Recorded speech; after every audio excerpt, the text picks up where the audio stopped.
Hello, and here we are again, continuing on where we left off from the last time. We are going to be talking about forms today, and specifically, we're going to go into the form fields and automations. In the last episode, we talked about double opt-in, single opt-in, and the different checkbox things that there are in the form template. And so we're just carrying on. Now, when you get to the form fields area, name and email will be there by default. You can add other ones, and there's a drop down list of other form fields that you can use. And it's nice to know that those form fields specifically are connected, as well as name and email. All of those default form fields are specifically connected to areas in Kajabi where information is kept. So what I mean by that is if you go into your client profile, contacts, and then pick your client, you'll see that there's like a name area and an email area. And that name and email areas are accessible in other areas and other parts of Kajabi. So if you're sending an email, you can put a personalization in of name or email, first name, last name even. And Kajabi will pull from those fields.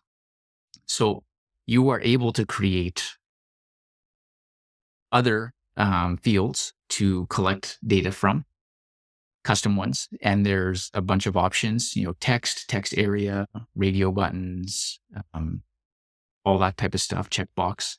And you can collect really whatever you want. Any of your custom fields are not specifically associated to data areas within Kajabi. So what I mean is if you create a field that's called first name or a field that's called last name, and somebody gives you their first or last name in those fields, that information is not going into the client profile where the name is recorded. That information, as well as all other information from custom fields in forms, is going just to a kind of like a other info spot of your client profile.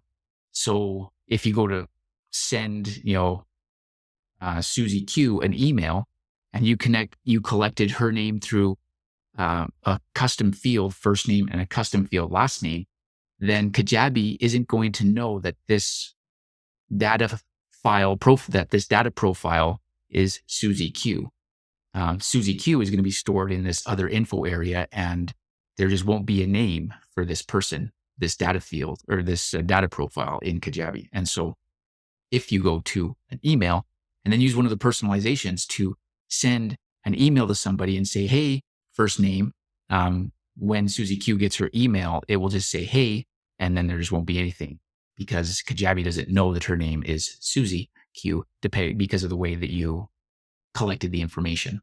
So hopefully that makes sense. Other form fields are super great and awesome to use, but it's just important to know that the data collected from them is just other data that you've got.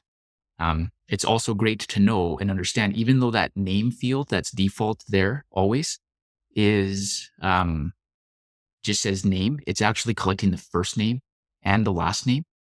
So if someone puts in Susie Q in that, Kajabi is going to separate those as first and last names and put them in the right spot so that they can be used as identified. Well, you get it. Anyways, you can change the name of that field. So if you wanted to say full name instead of name or something like that, you're certainly able to do that. And so that is the form field areas. And one way that they can be really useful is by, putting in checkboxes or radio buttons and then drawing on that information in the automations. And there isn't enough time, lo and behold, to talk about that here in this episode, so I'm going to make a new one.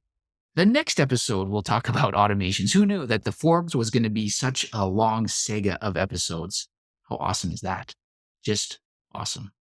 So tune in next time, and I will talk about the automations of the form and how you can interact with some of the form fields in the automations to make some cool things happen in Kajabi.